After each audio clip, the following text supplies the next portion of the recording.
This is Democracy Now!, democracynow.org. I'm Nermeen Sheikh.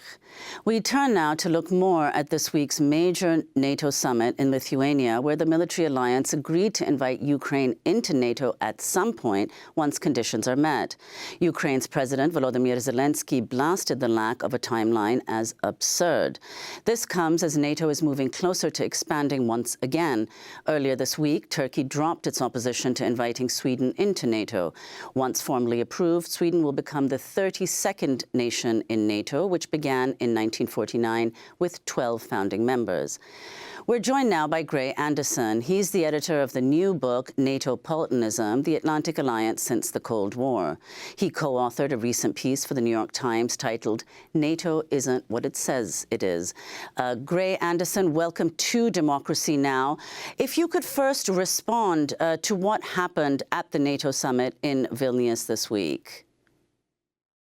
Yeah, thank you for having me on. I suppose the two big news items, which you've just mentioned, consist in Turkey's abandonment of opposition to Swedish accession to the alliance and the refusal to grant Ukraine more kind of concrete guarantees concerning the timeline for its own eventual membership. I don't think either of these developments is terribly surprising to anyone who's been following the story as it has unfolded. At the same time, one can understand, I think, why the government in Kiev was disappointed not to receive more substantial guarantees.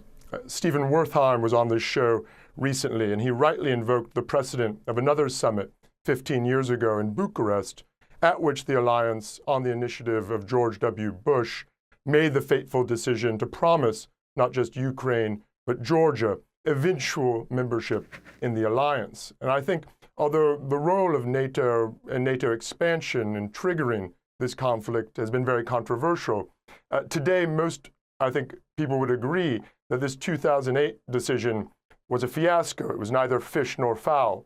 The promise of membership one day without a timeline or any more precise notion of when it might occur was sufficiently strong to provoke Russia, as many warned at the time, including in the State Department and the administration, without offering Ukraine security guarantees substantial enough to deter eventual Russian aggression.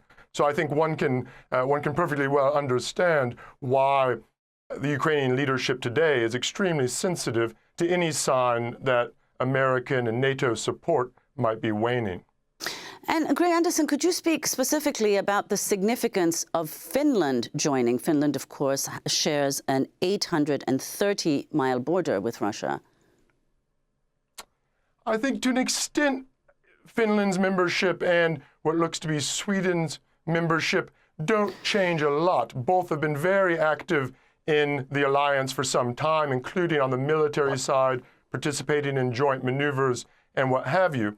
The prospect of actually creating a plan to defend, as you say, this extraordinarily long frontier with Russia does underscore the element of irrealism, I suppose, in alliance military planning. And so explain, Gray Anderson, your piece co-authored with Thomas Meany in the New York Times is headlined, NATO Isn't What It Says It Is. Explain what you mean by that, and what is NATO? Well, NATO historically has claimed to be, I think, three things, really. The first is a collective defense organization, a military alliance. The second, an alliance of values. The third, an alliance of democracies. And so to take these three claims in reverse order, it's quite clear from the history of the alliance that the democratic character of member states was open to negotiation, or perhaps observed more in the breach. Salazar's Portugal, of course, was a founding member. Greece, under the colonels, remained on good terms with the alliance. And today, I don't think anyone would argue that Turkey, Poland, say, Hungary, are great advertisements for the sort of liberal democracy touted by the alliance commanders. And on the question of values, I think much the same thing can be said. It bears mentioning, I suppose, as well, that when voters in member states or potential member states have shown signs of disapproving of membership or a lack of eagerness in enlisting in this American-led military organization, their voices have most often simply been dispensed with. on the specifically defense or security aggregating side of the equation, throughout the Cold War, NATO's claims to mount a conventional defense of Europe were always rather far-fetched and I think recognized as such. Since the end of the Cold War, the dissolution of the Soviet Union, one could in fact argue that far from strengthening European security, NATO, by precluding the creation of any more kind of coordinated, autonomous European defense, has actually weakened the member states that compose it. So I think on all three of those points, one can say that NATO indeed isn't what it has professed to be. On the other hand, if you look at the history of U.S. debates around the alliance and its function, really from its inception, when the pact turned into an organization at the turn of the 1950s, there was quite self-conscious recognition of the fact that this was an excellent vehicle for defending U.S. interests in Europe and preventing the emergence of any rival power that might threaten to hegemonize the continent. So in that respect, one has to say that there are deep continuities in NATO's functioning, and it has been a quite remarkable success.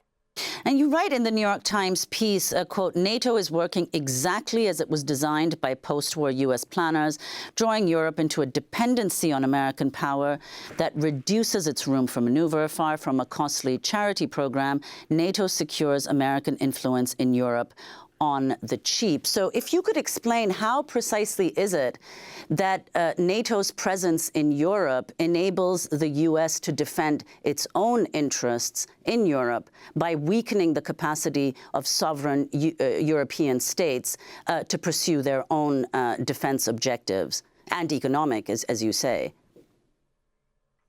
Well, in a very concrete way, NATO, by imposing a regime theorized by Madeleine Albright in the 90s on the eve of the first big wave of post-Cold War expansion, described as the 3 Ds. That is to say, NATO, in its relationship to Europe, forbids any duplication of American capabilities by Europeans, any delinking of European security from American interests, American objectives, and any discrimination on the part of Europeans against non-EU NATO members. And one effect of that is, in a very kind of concrete way, to make Europeans dependent upon American doctrine, upon American materiel, weapon systems, leadership, command.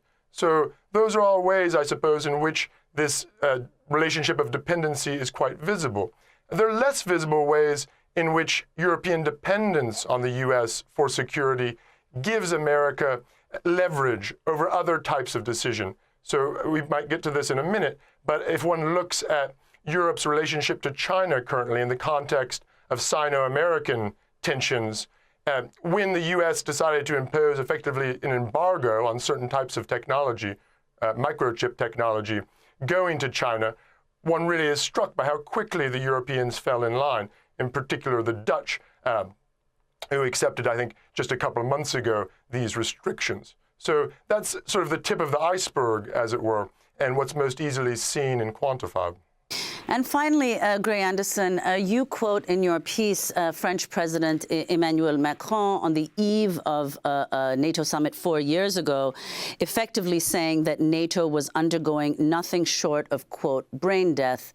In other words, the alliance was extremely weak. That was 4 years ago. So is it because of Russia's invasion that the alliance has now been not only resuscitated, but in fact strengthened?